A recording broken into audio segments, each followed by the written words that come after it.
Hi everyone, so today we're going to be talking about stereochemistry. So the first thing we want to do is define what an sp, an sp2, and an sp3 carbon is. So let's take a look at these for a sec. Here we have a carbon-carbon single bond, and that's connected through a sigma bonding. Over here, we see that there's a sigma bonding in the middle, but we also see a pi bond. So that's the bond that looks like this, and they're connected side by side. We have a positive and a negative end. So this here is a double bond. And lastly, we have a triple bond, and that's connected through a sigma bond in the middle and two pi bonds. So let's see how these bonds actually come together. In the first example, we have an sp hybridized bond. So if we take an s orbital and one p orbital, we get something that has high s character, meaning it's more spherical like an s orbital. As we look at how an sp2 hybridized orbital arises, we have one s orbital and two p orbitals here. So you can see it has less of an s shape and more of a p shape. And lastly, we have the sp3 orbital with one s and 1, 2, 3 p orbitals here. So this one looks more like a p orbital with respect to the sp2 and the sp hybridized orbitals. So it has more of a dumbbell shape. So let's take a look at chirality. Which carbon has the ability of being chiral? sp carbon, sp2, or sp3 carbon? The sp3 carbon. So let's take a look at this molecule and label which carbons are sp, sp2, or sp3. So in order for a carbon to be chiral, it cannot be connected to two of the same atoms. So does this molecule show any chirality? If yes, where? And if no, how can we make it chiral?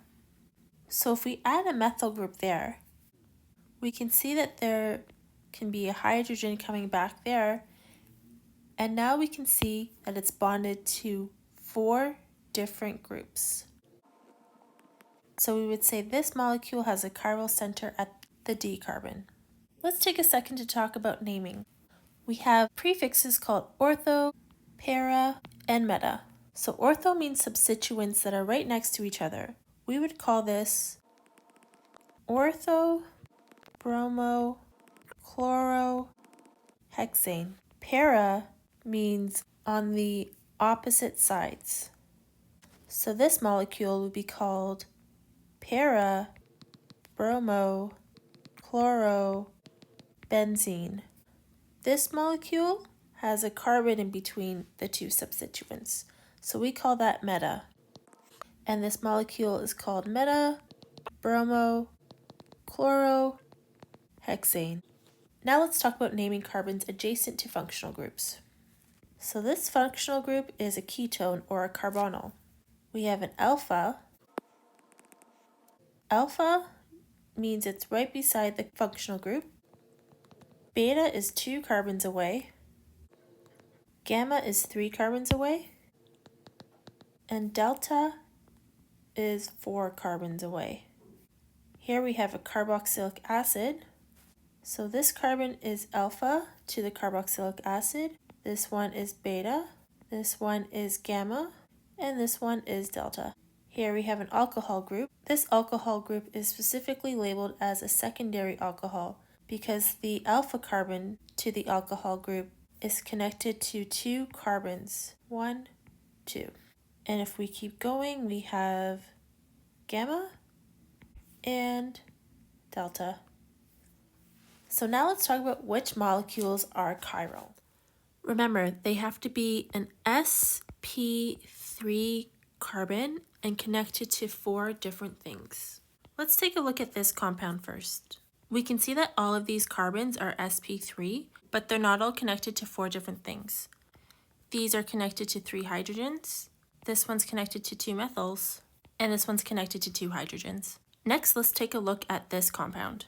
This is an sp3 carbon, and it's connected to 4 different things. This compound here has an sp3 carbon, but it's also connected to 2 other carbons, so it's not chiral. These 2 are sp2 carbons, so there's no chirality here, and these ones are connected to 3 hydrogens. This one does contain a chiral carbon, just one, and that's located right here. It's connected to a fluorine, a hydrogen, and it's not symmetrical. This compound contains 2 sp2 carbons and 3 carbons that are connected to 3 hydrogens, so it's not chiral. This compound here has 4 carbons that are each connected to 2 hydrogens, and it contains 2 sp2 carbons, so this compound is not chiral. Let's take a look at this compound. If both of these wedges were coming towards us, there'd be a line of symmetry. Now, even though these 2 carbons have chirality, this compound as a whole is not chiral. We call it a mesocompound because it is superimposable. If one of these dashes were going out of plane, it would no longer have a line of symmetry, and therefore it will be chiral. This next compound is highly symmetric, and there are no chiral centers. This compound here is not symmetric, so it has 2 chiral centers here and here. This compound here is symmetric, so it's not chiral. Same with this compound, it's symmetric, so it's not chiral. This compound here has many sp3 carbons, but they're all connected to at least 2 similar atoms, so it's not chiral. This compound here is not symmetric and contains an sp3 carbon that's connected to 4 different species, so it is chiral. And this compound here is not symmetric and has 2 chiral centers.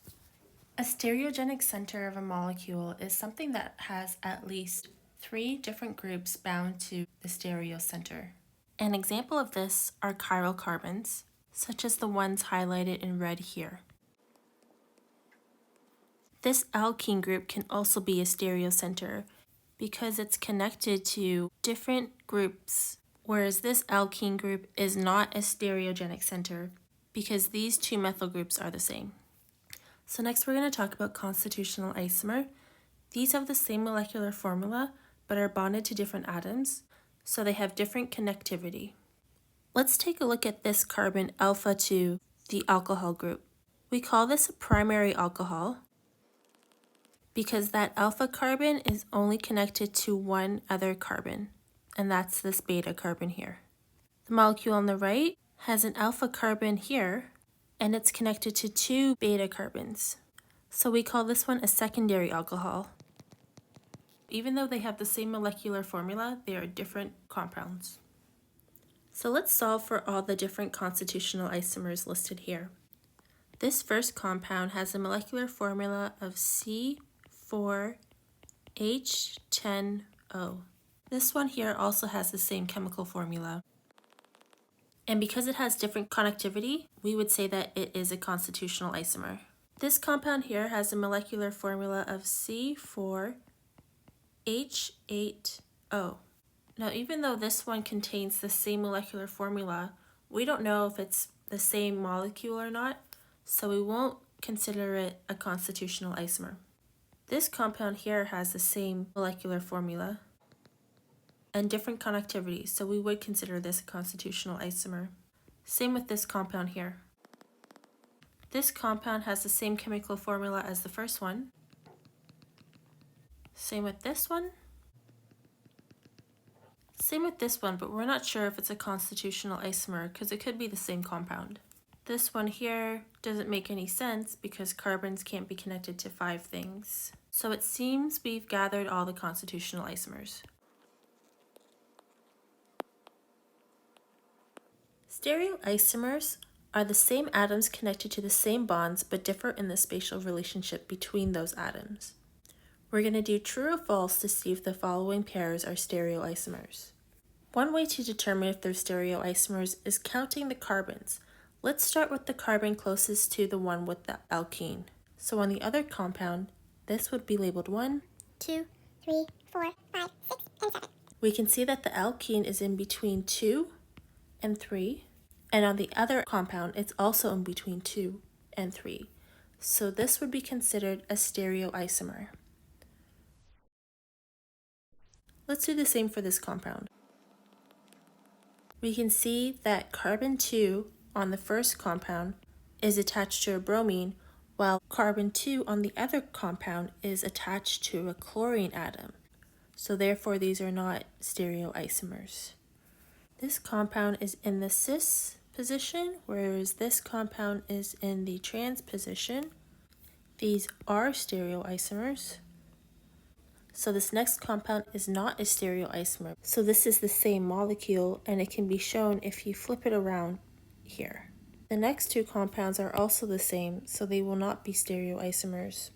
We can use the same numbering technique with the next compound in order to figure out if these are stereoisomers. The alkene on the first compound is located in between 4 and 5, whereas the alkene in the second compound is located in between 5 and 6. Therefore, these are not stereoisomers. In this one, we have a cis and a trans alkene. Therefore, these are stereoisomers. And in the last one, we can see that these compounds are both the same. So these are not stereoisomers. Geometric isomers are a type of stereoisomer. They include molecules which have double bonds and represent cis or trans. Let's recap what a cis or trans compound is. E represents a trans alkene.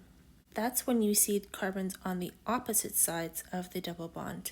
While Z represents a cis alkene, where you see the carbons on the same side as the double bond.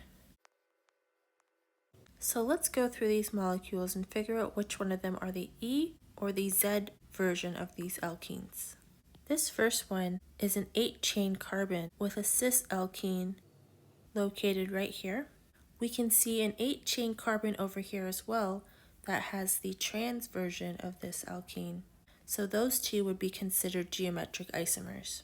In this carbon here, we have a 6-membered chain with a cis alkene located there. Here we can see a 6-carbon chain with a trans alkene located at the same spot. So these two compounds are geometric isomers. This compound here has a trans alkene, and this compound here has the cis version of that alkene.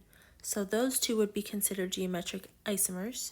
And lastly, we have the trans alkene and the cis alkene located there. So these two would be considered geometric isomers. Next, we're going to look at superimposable compounds. These compounds are mirror images, and they must have at least one plane of symmetry. Since it has a plane of symmetry, the two compounds cannot be chiral. We see in this first one that it's symmetric along this axis, and in the second part, it's also symmetric around that axis. So if we turn this 180, we would be able to superimpose these compounds on top of one another.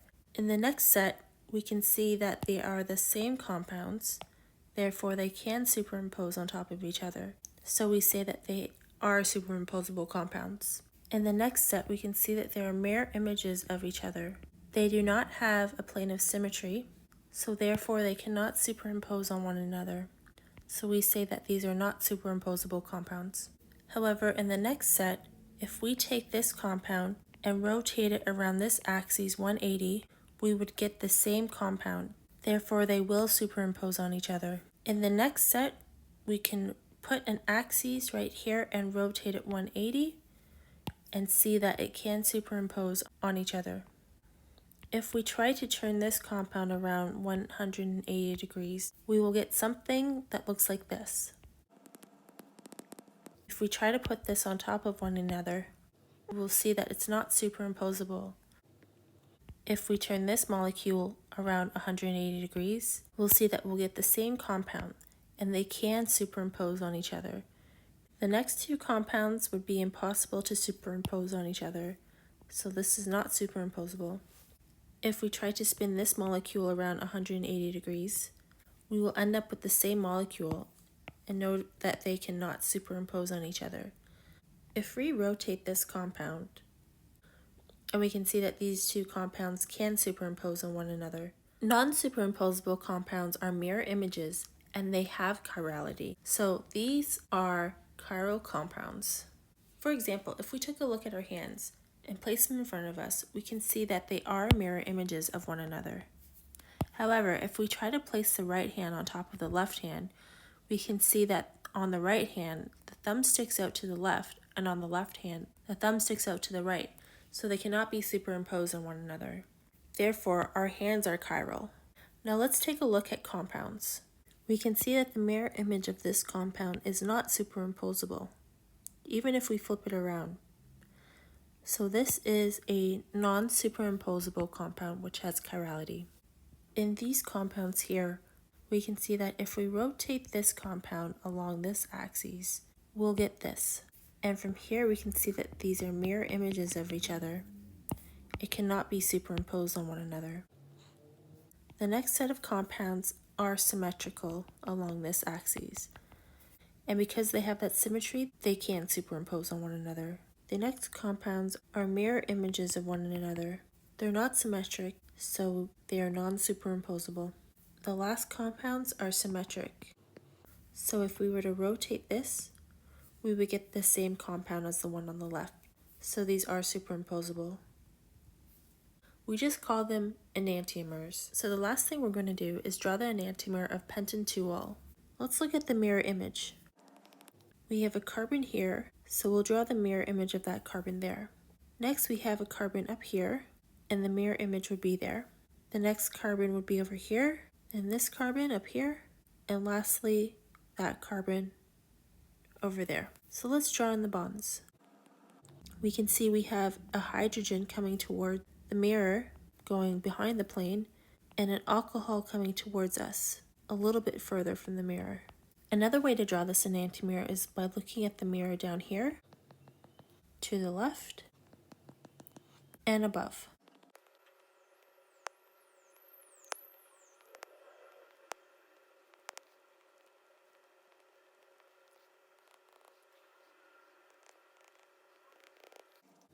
So these are all the enantiomers of pentanetol. I hope you enjoyed this video. Give it a like if you did, and subscribe for more. Have a great day. Bye.